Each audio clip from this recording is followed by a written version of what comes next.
Bom dia, o meu nome é David Pontes e está a ouvir o P24.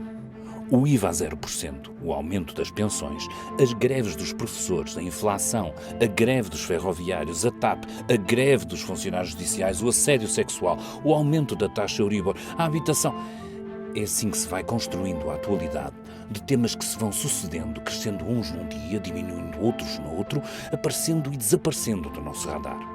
Mas há um que, por muita vontade que tenhamos, se mantém irredutível, semana após semana há mais de um ano. Continua a ser tratado nos ao-minutos do nosso online, continua a merecer fotografia na primeira página, continua a figurar nos gráficos, entre os artigos mais lidos. Falamos, como é óbvio, da guerra da Ucrânia, iniciada nesse dia, 24 de fevereiro de 2022. As razões são bastante óbvias e basta ver o volume das reações às declarações do presidente Lula para percebermos como muitos, a maioria certamente, continua a ler este conflito de forma acertada, como um desafio à nossa forma de vida, um ataque às liberdades e uma afronta às regras que devem orientar as relações internacionais. Podemos estar a sentir isto tudo, até perceber as consequências na economia que este conflito, a mais de 4.000 quilómetros de distância, está a ter, tornando os nossos dias mais complicados.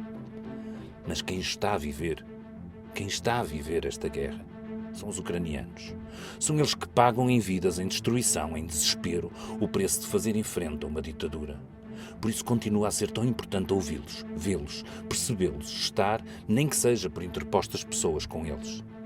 Foi isso que os nossos enviados, Adriano Miranda e Camilo Soldado, fizeram, vivendo em nome do público, em nome dos seus leitores, entre os ucranianos, as suas ruínas, os seus desejos de futuro, para nos darem as imagens de uma guerra que queremos fervorosamente que acabe, mas com a vitória do lado certo. O Ruben Martins esteve à conversa com Camilo Soldado, que neste momento já está a caminho de Portugal. Sejam bem regressados e você tenha um bom dia. Alô, Camilo. Sim. Consegues ouvir-me bem? Olá. Estás bem? Está tudo bem? Sim, tudo, obrigado. Não sei se a qualidade do som para ti está grande coisa. Para mim, parece-me perfeito, tendo em conta também a distância que nos separa neste momento.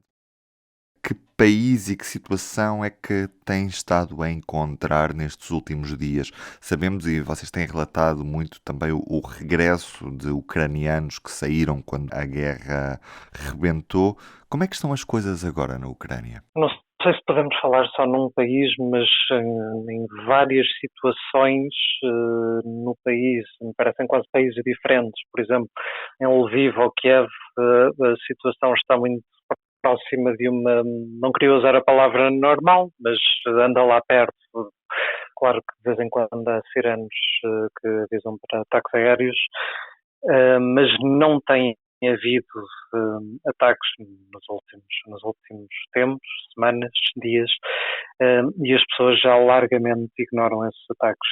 Uma situação diferente foi que encontramos em cidades como Kharkiv, Zaporizhia, em que o conflito ainda está mais presente e no caso de Zaporizhia está mesmo muito perto da linha da frente. Portanto, no fundo é uma Ucrânia também a duas velocidades, uma que está muito próxima da guerra e por isso que ainda vive este dia-a-dia da guerra, e outra que, apesar de ser parte de um país em guerra, já não é esse o principal foco no dia-a-dia das pessoas.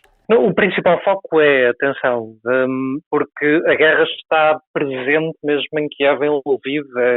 Há soldados nas ruas, há checkpoints às entradas e às saídas das cidades, de todas as localidades praticamente. As pessoas no metro consomem a guerra nos seus telemóveis, notícias, WhatsApp, Telegram. Portanto, está muito presente. Não se esquece que este país está em conflito ou está em guerra com um invasor. Isso não deixa de estar presente. Agora, a sensação de perigo ou de tranquilidade é que varia consoante o sítio, o local da Ucrânia onde se esteja, e nem sequer poderei falar eventualmente, ou se poderá falar eventualmente de duas velocidades. Haverá várias, porque há territórios que ainda estão ocupados. Temos alguns relatos de pessoas que ainda viveram sob ocupação e depois passaram para o lado do território controlado por Kiev, e que também falam noutro clima, noutro ambiente. Portanto, o que eu no fundo queria dizer é que há várias velocidades na Ucrânia, dependendo da proximidade a que se esteja da linha da frente. Também relatas o regresso de ucranianos a casa depois de terem abandonado o país nos primeiros dias de guerra. Quem é que são estas pessoas que estão agora a voltar? O que nós encontramos na viagem que acompanhamos de autocarro, de Portugal até Lviv, não foi um grupo homogéneo, há várias situações. Há pessoas que estiveram praticamente um ano em Portugal, há pessoas que estavam há pouquíssimos meses e que decidiram voltar porque as saudades de casa eram mais fortes do que qualquer situação de perigo. E, por exemplo, lembro-me de uma senhora que ia voltar a Kherson, que tem as tropas russas do outro lado do rio, mas também encontramos pessoas que vivem em Portugal há 20, há 15, há 30 anos, e que simplesmente regressavam à Ucrânia para a Páscoa, que no caso dos cristãos ortodoxos foi neste último domingo. E também tiveste relatos de pessoas que acabaram por voltar por não se sentirem integradas no nosso país, ou o que fala mais alto acaba por ser as saudades e a vontade de ajudar? Não era, sempre que fazíamos as perguntas, nunca era, o principal motivo nunca era a questão da integração.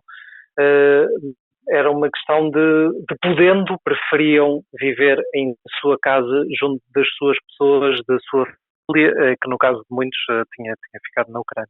Qual é que é a perspectiva que existe neste momento sobre a duração da guerra?